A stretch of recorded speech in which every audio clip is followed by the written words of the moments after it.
ili hata uchukue wa Somali wote kutoka Somalia uwalete Kenya wachukue ID. Hii nchi iko na wenyewe. Hii nchi ni ya Wasomali wa Kenya, the Somali Kenyans. Hii nchi ni ya Wamasai. Hii nchi ni ya watu wa Coast. Hii nchi ni yetu watu wa Mlima. Hii nchi ni ya Wakalenjin, Luo and Luya and many other communities in Kenya. Hata uchukue kina nani, na hawa Wasomali unataka kuleta hawakukuchagua Mr. President. Ni sisi tulikuchagua. You are very selfish, Mr. President.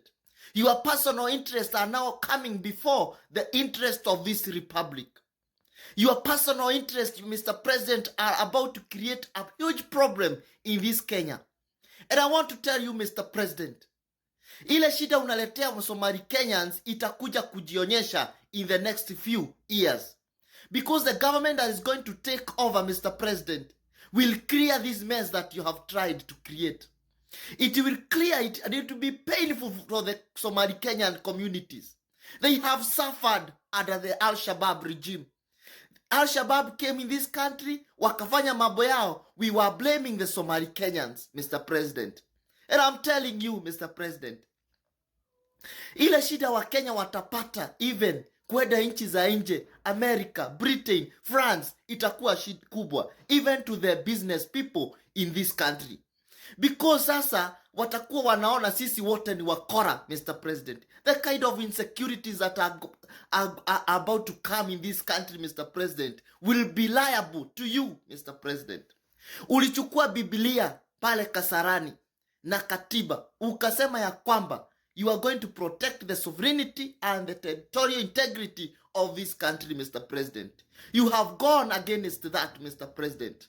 And there is no reason, Mr. President, tunafaa kukuweka in that position of presidency.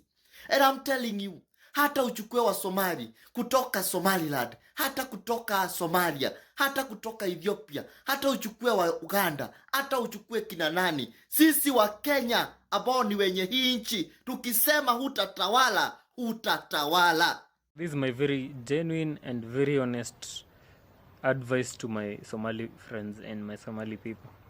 Please, do not allow the government to put you in a place that you are not going to be able to remove yourselves. Let the government not put you as the enemies of Kenyans. Let the government not make you look like the people who bring trouble into this country. Because to me and to many of the Kenyans, you're not. You're very good people, you're very good business people, and you are a very good component of this country. We love and cherish you. But now, the face it's taking, William Ruto is trying to put you up against Kenyans who will not second think, but will just see you as the enemies of progress, and you're hindering the progress and everything that they are trying to achieve. And if this is the case, what about future leaders who will come and say, now, these Somalis are the problem that is facing the country, and we need to get them out, and our problem is solved? That is a narrative that can really sell. What happens if the marginalization that has been there before, even with the evolution, there are talks of being marginalized at the moment? What about if a president comes into office with the sole intention of marginalizing you guys? Let us not accept the current president to misuse the Somali people, who he knows very well are very intentional and very have very good plans for this country. Is President William Ruto planning to replace the Mount Kenya voting bloc, otherwise known as Mrima, with the Northeastern voting bloc? Let's first start by creating context. Now, 2 days ago, Dennis Itumbi, who is a close confidant to President William Ruto, made a post on X alluding to the fact that the population of Mandera County is actually higher than the populations of Nyeri County, Kirinyaga County, and other counties in the Mount Kenya region. And that post seemed to be the first pointer to President William Ruto's plan to replace votes he could potentially lose in 2027 in the Mount Kenya region with votes from the Northeastern region. And then another quite telling post was made on X by Senior Counsel Ahmed Nasir Abdullahi, otherwise known as Grand Mullah. Now this time asking the UDM party, which is predominantly in the northeastern region, to oversee the registration of over 3.5 million voters in the northeastern region before the 2027 elections. And here is where things get a little interesting, because after doing a little digging, I came to realize that the 3.5 million number mentioned by Senior Counsel Ahmed Nasir Abdullahi was not accidental. Now here's why. You see, in the 2022 presidential vote tally, President William RUTO garnered a total of 7.1 million votes, and 3.5 million of those votes came from the Mount Kenya region. And that now gives context to Grand Mullah's call for the registration of 3.5 million voters in the northeastern region. But is it actually possible for 3.5 million voters to be registered in the northeastern region by 2027? On this, I'll let you be the judge, because in the 2022 general elections, Garissa County had 201,000 voters, Wajir had 207,000 voters, and Mandera County had 217,000 voters. But don't be too quick to say it's not possible, because the High Court in Garissa recently ordered for a mini census to be reconducted in these three counties, that is Garissa, Wajir, and Mandera. This is after leaders from the region successfully proved to the court that the results of the 2019 population and housing census conducted in the region were flawed. But the big question is, even with the census being reconducted, can the region produce 3.5 million new voters? My big question to you is, do you think the votes from the northeastern voting bloc can actually replace votes from the Mount Kenya region for President William Ruto? They want control of specific sectors which are going to render our democracy redundant.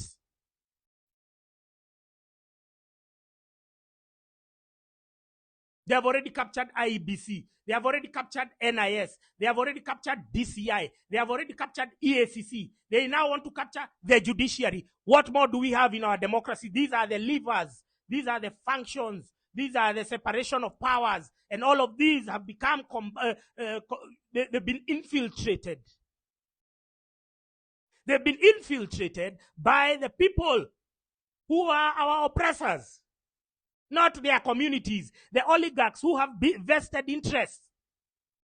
And I spoke about Russian oligarchs being expunged from the British financial system. If that could happen there, why can't it happen to us? Because we know this money is the one that is being used to capture our government structure. It's the one which is being used to bribe the MPs so as to pass flawed and faulty laws. It is the one which is being used to bribe the judiciary.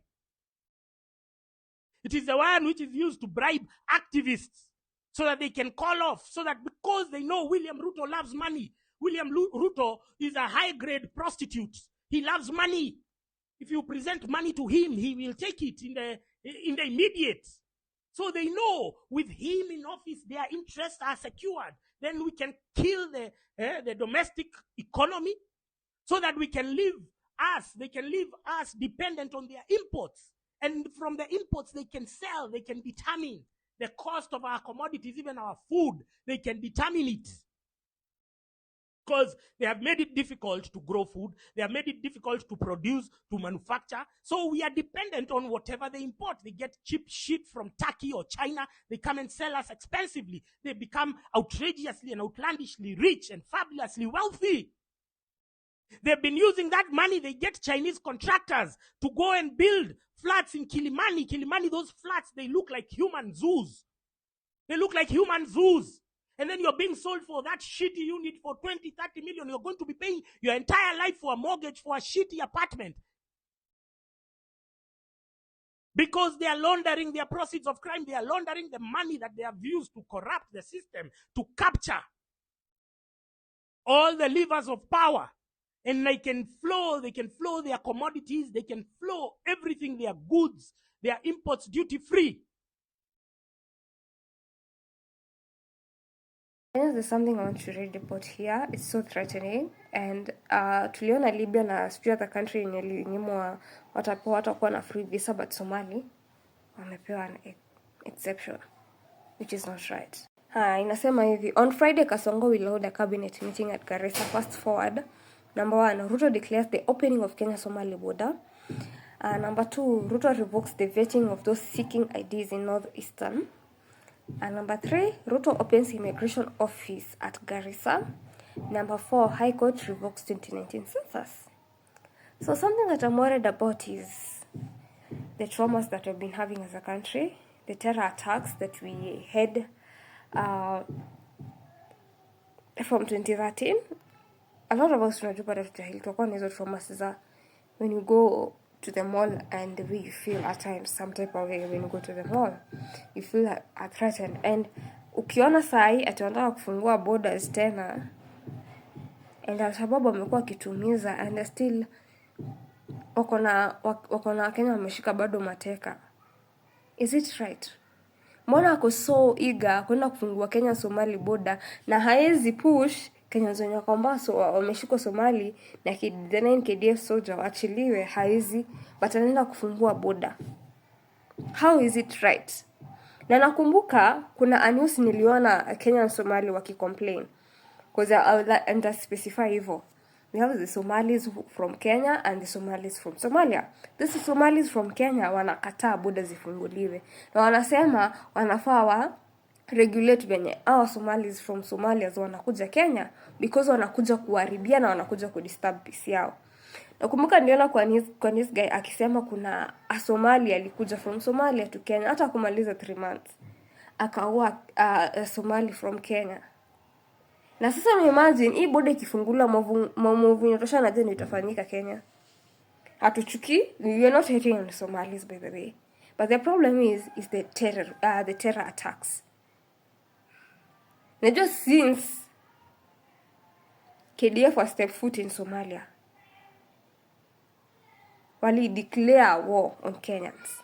So imagine border ikifunguliwa and still kuna threat ya Al-Shabaab.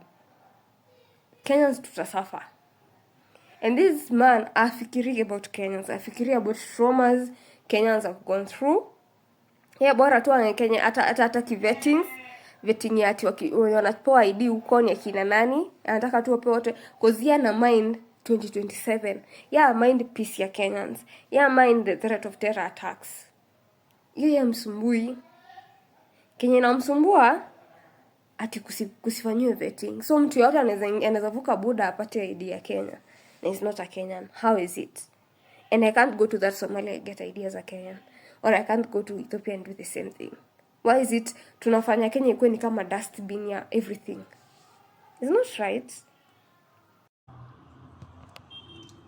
So Mr. President today is in Mandera. And the last few days he was in Northeastern. The other day was in Wajir. Today he's in Mandera. You know, people really will want to, castigate this man and his visits and point out a lot of unnecessary negative. But I think this is a bold move. I think, if I'm not wrong, he will be the first president to visit Northeastern after President Moi. Kibaki did not visit Mandera. I doubt if Uhuru did. I'm not too sure, but I think Ruto is the first president after Hayati Mzee Moi. Anyway, what do you think about that visit? Do you think that thing can really boost Ruto's chances of re-election in 2027? And how do you think that is going to affect the lives of the Somalis living in urban areas like Nairobi, Mombasa, and Nakuru? Do you think things can turn around for William Ruto in the coming months? Let me know what you think, and I will be reading your comments. Otherwise, I'm still in my house. I'm still relaxing. It was a very long trip, almost 17 hours of travel, but I'm glad I'm back. So drop your comments, let me hear from you. Ndugu zanguni, mbona lugha za ukabila zinazungumzwa na wakubwa wa dini. Mimi nashangaa huyu bwana anahubiri kama pasta, lakini nasikia kuhubiri kwake ni anahubiri ukabila. I think I want to advise Kikuyus to just monitor closely the Somalis. Monitor closely the Somalis. Ni dini ya wapi sijui amekuja nayo, anazungumza maneno ya kipuzi, maneno ambayo hayaeleweki. Nini anazungumza? Waria ni nani? Waria ni mwananchi kama wewe kuliko mwananchi. Tena Waria ni mwananchi alikuja yuko mbele Kenya kuliko wewe. Wacha kuzungumza upuzi wenu hapo. The agenda is not in RUTO. The main dangerous agenda for the Kikuyus is the Somalis. You see now the Somalis, what they are doing, they have established a new city. It is a new city. Yeah, I don't. A complete new city. Mwataka tuambie ukweli sasa. Waria yuko Northeastern Province, kabila hakujabuniwa kitu kinaitwa Central Province. Hiyo mimi nakuambia ufahamu. Nyinyi mmekuja kutoka mto Kongo. Mbona unaleta upuzi huo sasa kutaka kutia chuki na watu? Ikiwa ni biashara, Waria ni mwanamume, amefanya biashara. Wewe ulikuwa umelala wapi? Akinunua Isili, akinunua South C, akinunua South B, anunue Kenya mzima. Wewe umelala wapi? Mbona hukununua? Na nyinyi watu wa Mount Kenya ndio wenye pesa zote za serikali hii. Tangu ibuniwe serikali hii, pesa zote mnazinyakua nyinyi, mnazo nyinyi. Mbona mnazungumza lugha ya kitototo? Hatuelewi mnazungumza nini. Kwa nini mnazungumza lugha za kikabila? Mnaleta chuki ya aina gani sasa hapa? Mnasema kwamba Mjaluo sijui si problem, sijui nani si problem. Problem ni Waria. Waria ni mwananchi kama mwananchi mwingine ndani ya nchi hii. Tafadhali taka ulijue jambo hilo. Na hiyo dini sijui umetoka nayo wapi, dini hiyo ya kuhubiri ukabila. Pole sana ndugu yangu. Shukran. And who is behind it? Who is pushing for it? Uhuru was in it, but the Somalis. But for now, the Kikuyu agenda is not in the mind of RUTO. And again, at the same time, destroying the infrastructure of the Kikuyu, that the Kikuyus will never have a president anymore. Then the Muslims, who is most likely Duare will be the running mate, to RUTO, because the Somalis have increased their population. Kikuyu population is not that thing that you just brag around with. It has the Somalis. Somalis have increased have money, and they have increased their population. You know, the agenda of the Somalis, they followed the Abuja Declaration, that every man was pushed to marry like 4 wives, and then get 8 children. That you find one man has 32. It is an agenda that was pushed through the Muslim Brotherhood. And then they raised a lot of money that they are supporting businesses. Those who umezaa wana support businesses zako, so that they can grow the capital base and the population base. And the first thing, they didn't go for the bigger power. They went for the security power. You find Duare ako kwa jeshi, ukienda kwa CID ni wao, ukienda intelligence ni wao, ukienda the strategic plan, economic plan, strategic economic plan, anaitwa Adam, ako State House. Huyo sasa ndio kusema, si minister, si governor, huyo sasa ndio kusema. You find wameshika economy. 5 reasons why you will not see many Somalis on the street protesting against the RUTO's administration. Reason number 1 is because President RUTO has really awarded the Somali community with very lucrative dockets like Minister of Defense Duale, DCI, Amin, and Haji for NIS Director. Reason number 2, RUTO really stopped extrajudicial killings against the Somali community, unlike other previous administrations, especially Uhuru's administration. Tulikuwa tunauliwa sana on extrajudicial killings. It was too much. Reason number 3, I think it is Kenyans don't consider as enough Kenyans. So hata tukienda kupigania haki yao kwa barabara na tukiuliwa hata milioni 1, they will still call us Somalis. They will not consider us Kenyans. And we know that. We are not stupid. So reason number 4, most Somalis are self-employed, so they don't depend so much on government jobs or any other form of employment. They prefer to remain they prefer to remain self-employed. And reason number 5, and the last reason, is because Somalis eat together. They support each other financially. We receive remittance from abroad. Some families depend on other families outside the country to support their lives. So yeah, I'm not sure if I'm wrong, but I think those are 5 main reasons why you will not see many Somalis. We have Hanifa, by the way. Good job, my sister. What do you think? Tell me in the comments.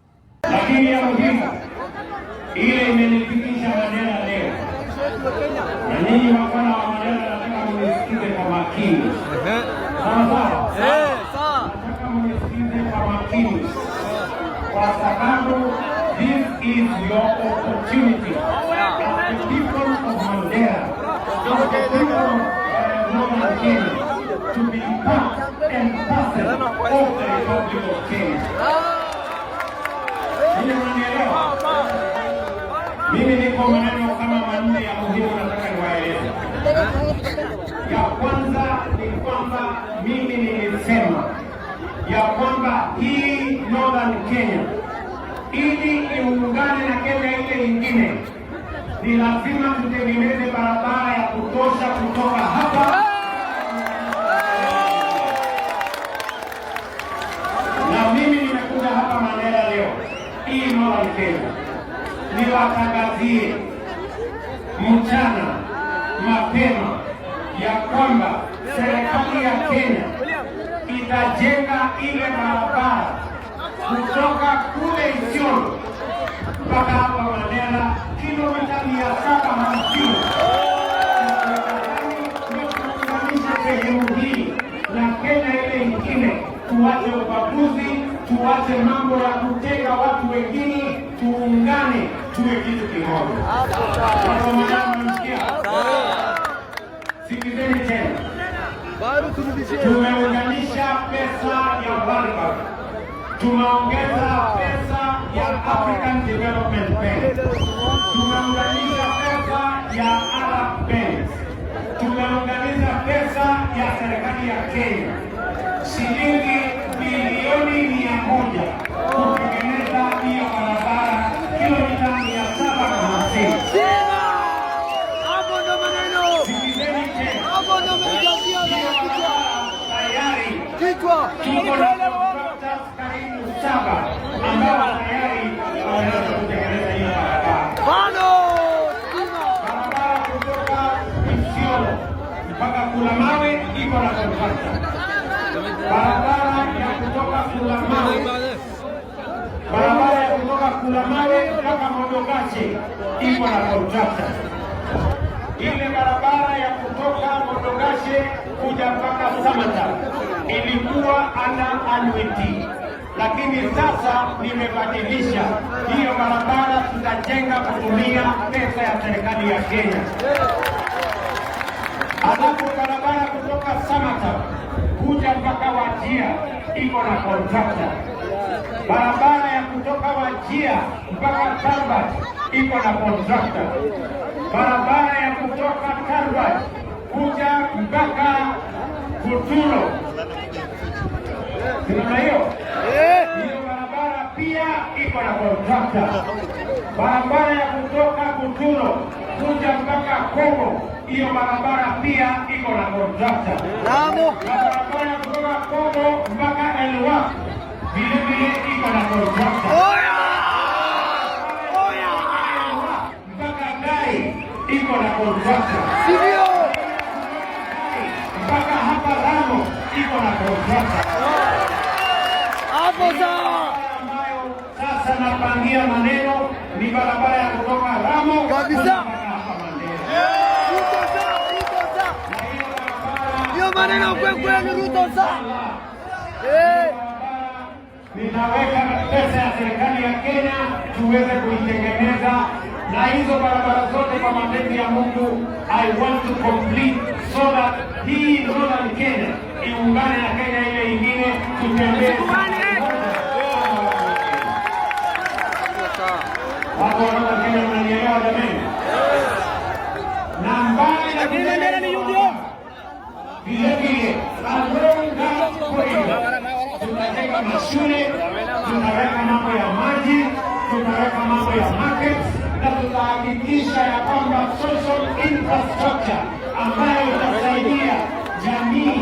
katika hiyo corridor kutoka Isiolo kupitia Wajia kufika hapa Mandela itakuwa in place, ndio tuweze kutembea safari ya empowerment ya all the households za communities ya sehemu hii. Unanielewa? Nataka mnisikie kwa makini.